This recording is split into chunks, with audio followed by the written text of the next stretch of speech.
Good morning, aloha, and welcome to Virtual Live at the Legislature. I'm Carolyn Tanaka, and joining me this morning is Representative Linda Ichiyama. She represents District 32, and that is Moanaloa Valley, Aliamanu, and Salt Lake. Go Menahunis, right?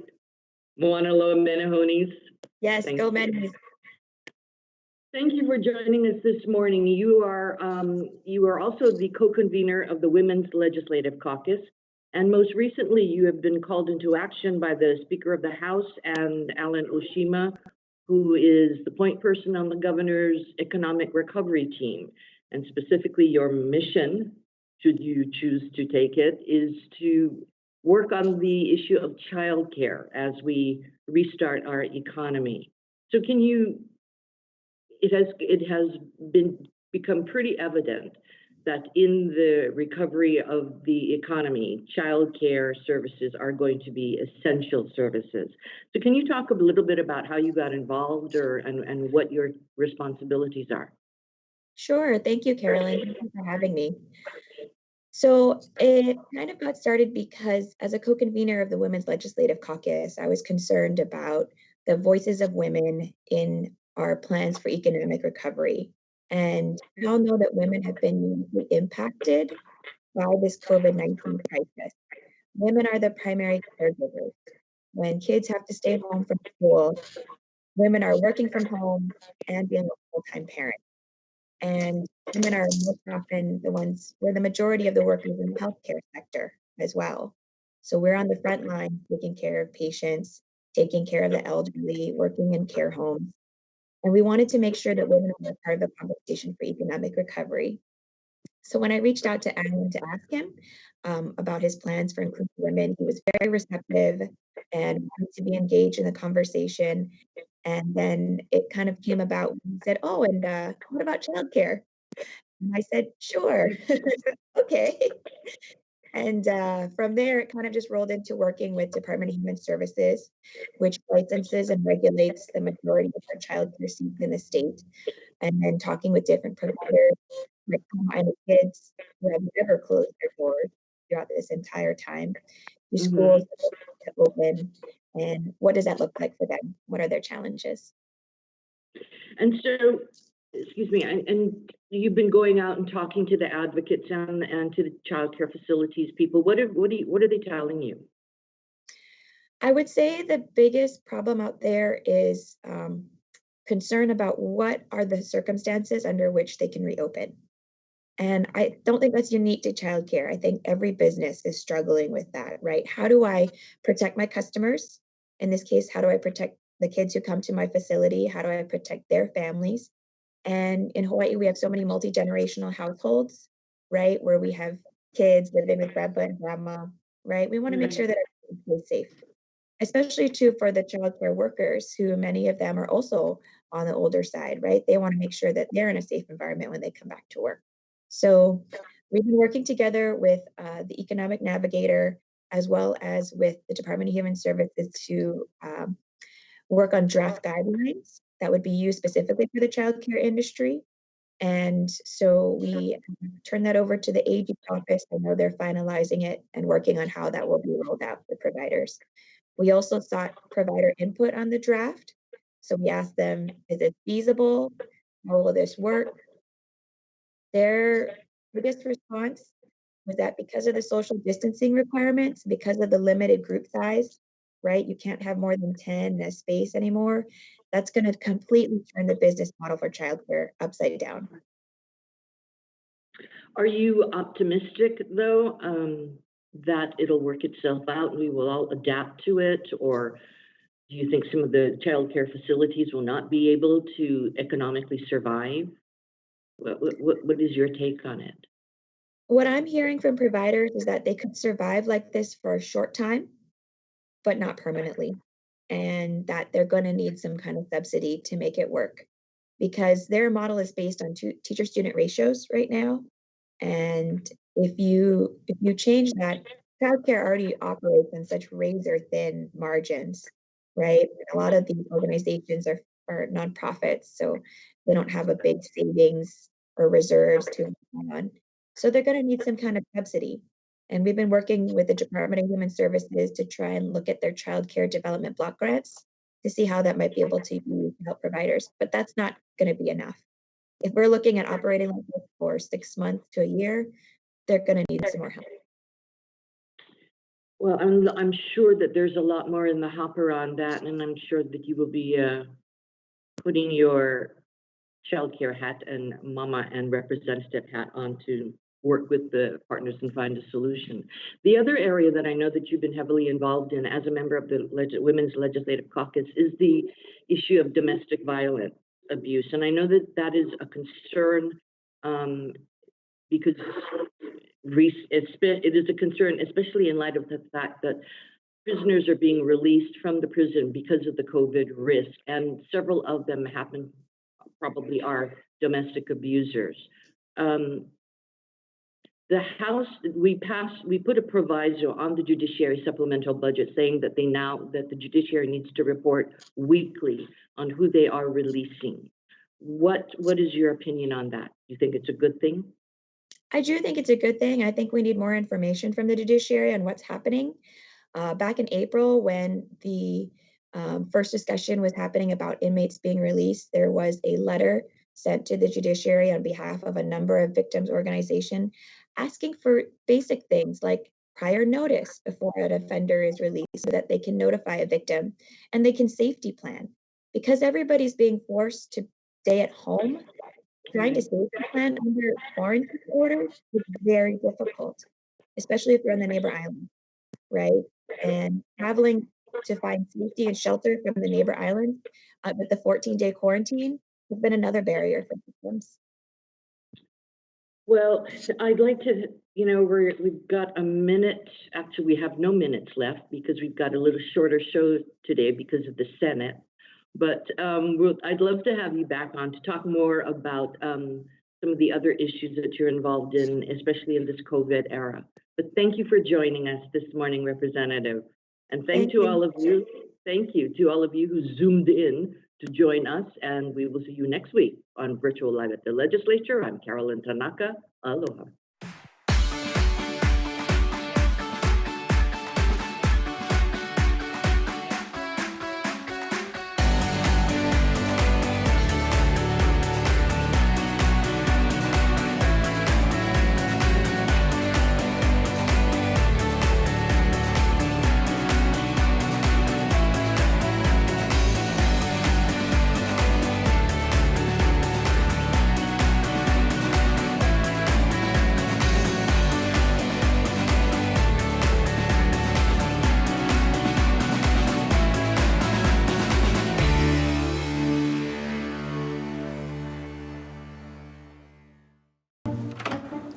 What are you doing? We have to go. I'm gonna be late for work. It's Tuesday morning. I gotta record live at the legislature on Alelo. Senate and House leadership discussing what's happening at the state capitol. So just watch it on the news tonight. Come on, let's go. Hey, this is like getting the news before it's news.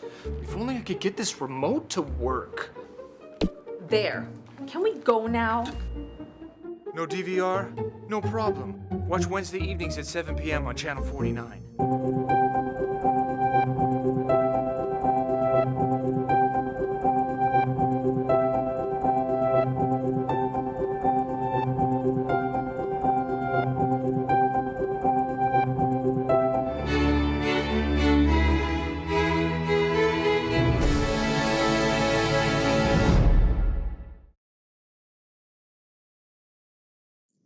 Aloha and welcome back to Live at the Legislature for our Senate interview. I'm Communications Director Jesse Broder Van Dyke. My guest today is Senator Mike Gabbard, who represents West Oahu, Kapolei, Makakilo, and portions of Ewa, Kaleloa, and Waipahu. Thanks so much for joining us today, Senator. Thank you, Jesse. And first of all, I just want to give a shout out to all the graduates from the high schools in my district. Congratulations to all of you and your families. Best wishes. Congratulations to all the class of 2020 and best of luck during this difficult time. What's your take on the current situation with COVID-19? Well, Jesse, God, it's surreal in a word. You know, there's so much uncertainty and still so many question marks about the economy and about the virus. And so I thought it's interesting that Hawaii had the lowest rate of unemployment in the country at less than 3%. and now it's roughly 35%. So we have a staggering 235,000 new unemployment claims filed since this crisis began. And the bummer is that because of outdated technology and antiquated processes in the Department of Labor and Industrial Relations, it's made it extremely difficult for people to get their unemployment benefit checks. So I also want to mahalo the members of our Senate Special Committee on COVID-19 who've been pressing the governor to make changes in the unemployment application process, the policies for incoming arrivals at the airports, monitoring the quarantine of tourists, and many other important issues. And it's good to see that some of these measures have kept our numbers of infections very low. And so as we begin reopening up the state, I think it's crucial that we do it in a safe and a careful manner. Absolutely. And during the stay-at-home period, you and your staff were working remotely, but not coming to the Capitol. What did you do in your role as state senator during that time? Well, like a lot of folks, I was using the Zoom remote meetings. On May 6th, Rep. Nicole Lowen from the House and we co-hosted a Legislative Environmental Caucus meeting. And we had a very interesting presentation on a new 3-part documentary called A Climate for Change, The New Normal. And it's by Anthony Alto, he's the producer from Green Island Films, and Mike Hinchy is the director. And also Dr. Camilo Mora, he's an associate professor of geography up at UH Manoa, and also leader of the Carbon Neutrality Project. And so the message of the filmmakers that they're trying to get out to our community is that if each of us, we start changing our personal behavior, like reducing conspicuous consumption, planting trees, changing our diets, that we can create a ripple effect that will influence us guys, the policymakers, as well as the corporations, to help implement those bigger needed changes. And this will help us turn back the rising tide of climate change, which is already having far-reaching impacts here in Hawaii. The first episode is available now on Hawaii News Now on their website. And one of the highlights is UH Professor Mora and his Hawaii carbon neutral plan to plant 1 million trees.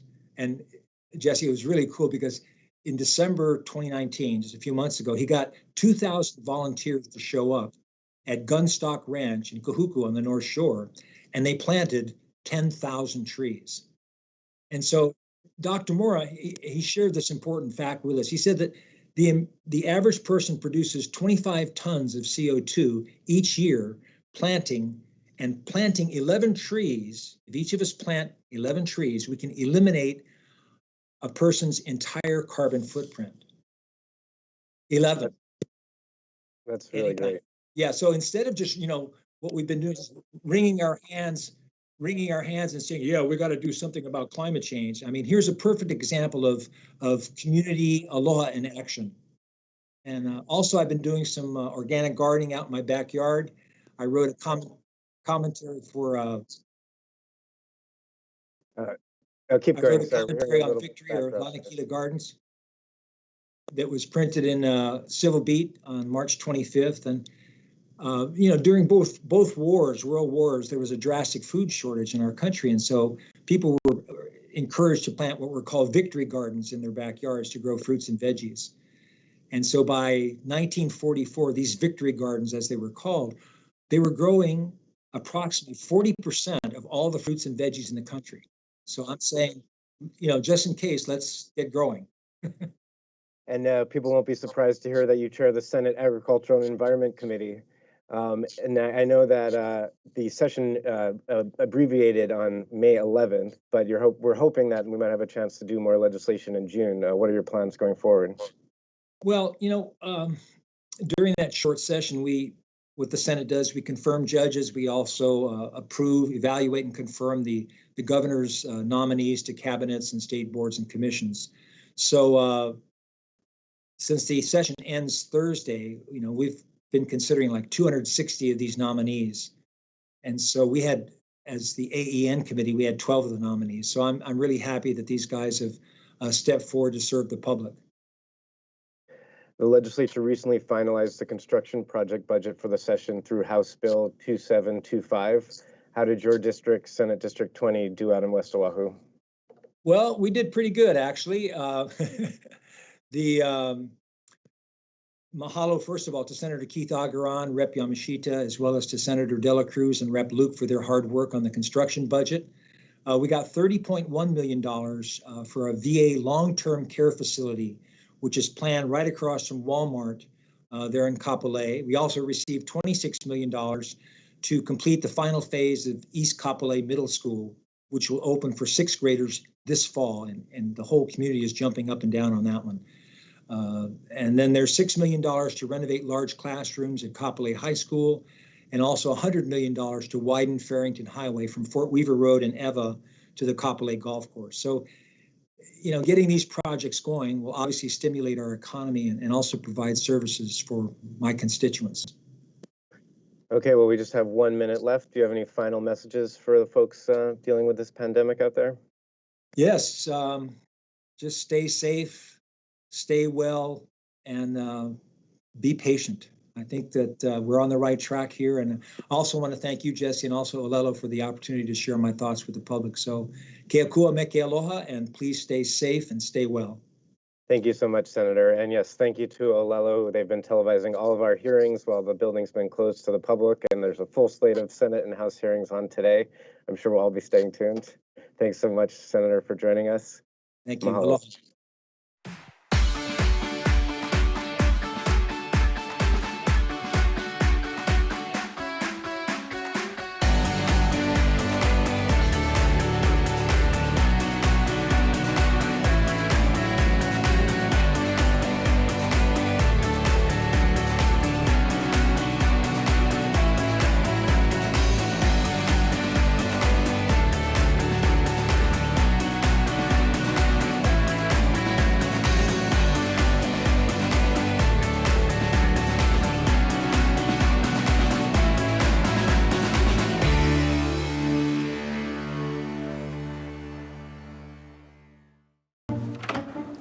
What are you doing? We have to go. I'm gonna be late for work. It's Tuesday morning. I gotta record live at the legislature on Olelo. Senate and House leadership discussing what's happening at the state capitol. So just watch it on the news tonight. Come on, let's go. Hey, this is like getting the news before it's news.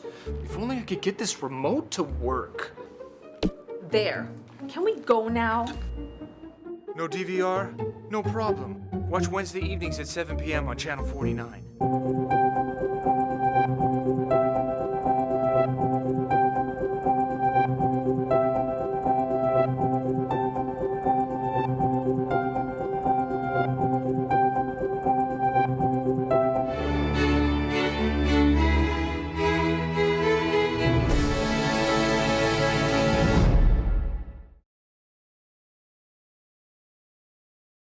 Aloha and welcome back to this week's episode of Live at the Legislature. I'm Kaeo Kealoha Lindsay, your host for the Legislative Minority. This week, the House passed a $1.25 billion budget to disperse the federal CARES money, and joining us this morning is Representative Gene Ward. He serves as the House Minority Leader and is joining us live from his home in Hawaii Kai. Representative Ward, good morning. Good morning, aloha, and for Olelo, thank you for having us again live at the legislature in our East Honolulu office. Kaeo, good to see you. Good to see you too. So let's just get your take yesterday on what happened during floor, and then we'll touch on the governor and the economic plan that you submitted with Representative McDermott. Okay, let me first do a shout out to Kaiser graduates and Kalani graduates. Uncle Clay did a video, and I taped in that. I said, remember, guys, you got the whole world ahead of you. You got the world by the tail. But remember what the treasure cat told Alice in Alice in Wonderland. Alice was lost, and she said to the treasure cat, who was up on the wall, well, what do I do? Where do I go? And the treasure cat says, well, where do you want to go? And then Alice said, I don't know. So the treasure cat, and this is the bottom line of the whole thing for the graduates.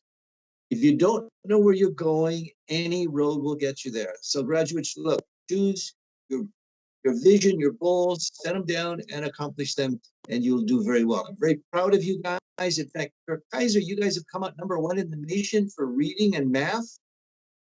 Phenomenal development. Congratulations, Principal Mew, and for all of those teachers who made this possible, and those parents who the largest correlation of achievement is between parental engagement and the student achievement. So good job, East Honolulu. We're proud of you. Now, the question is, what happened yesterday? Day number 6? Yes.